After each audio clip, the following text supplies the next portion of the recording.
ગુજરાતની અંદર ઘણી બધી ગવર્મેન્ટ કોલેજ છે, ગવર્મેન્ટ મેડિકલ કોલેજ છે. તો એવી જ એક કોલેજ કે જે ઘણા બધા વિદ્યાર્થીઓની ફેવરિટ કોલેજ હોય છે. વાત કરીએ કે એની સીટ કઈ રીતે, જનરલ રેન્કની વાત કરી લે. નીટ 2026 માં તમારે જે સ્કોર આવશે એ પ્રમાણે તમારું એડમિશન થશે.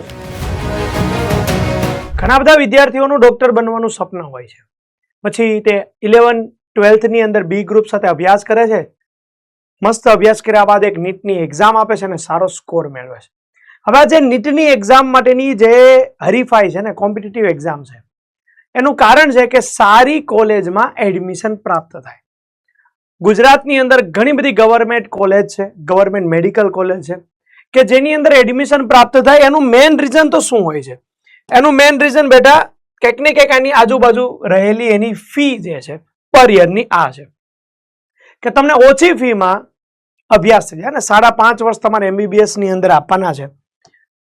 તો એવી જ એક કોલેજ કે જે ઘણા બધા વિદ્યાર્થીઓની ફેવરિટ કોલેજ હોય છે, જેનું નામ છે PDU રાજકોટ, મતલબ કે પંડિત દીનદયાળ ઉપાધ્યાય મેડિકલ કોલેજ રાજકોટ. આ ગવર્મેન્ટ મેડિકલ કોલેજ છે કે જેની અંદર તમે અભ્યાસ કરી શકો છો, મસ્ત રીતે અભ્યાસ કરી શકો છો અને જબરદસ્ત અભ્યાસ કર્યા બાદ તમે ડોક્ટર બની જશો.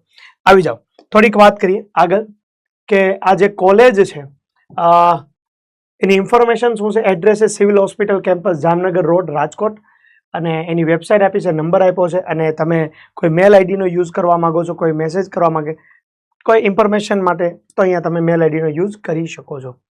વાત કરીએ કે એની સીટ કઈ રીતની છે, તો ઓલ ઇન્ડિયા કોટા છે હે કે જે MIC વેબસાઇટ દ્વારા એડમિશન થતું હોય છે 30, પછી સાથે સાથે ઓપન 70, EWS 17 છે, SEBC 46 સીટ છે, SC માટેની 12 સીટ છે, ST કેટેગરી માટે 25 સીટ છે, મેનેજમેન્ટ કોટા કે NRI કોઈ નથી. ટોટલ 200 સીટ જે છે એ તમને મળે છે અહીંયા મેડિકલ કોલેજની અંદર, PDU ની અંદર, હે ને. PDU કોલેજ છે જેની ફી જે છે પર યર હે ને 2025 એકોર્ડિંગ અહીંયા મેં હાઇલાઇટ કર્યું છે કે જે વર્ષની 25,000 રૂપિયા ફી છે.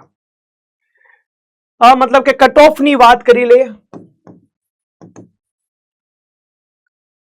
તો જનરલ કેટેગરીનો જે રેન્ક છે, મતલબ કે જનરલ રેન્કની વાત કરી લઈએ તો જનરલ રેન્ક જે છે ઓપન કેટેગરી માટે 695, EWS માટે 855, SEBC માટે 1357, SC માટે 2759, ST માટે જે છે 10,038.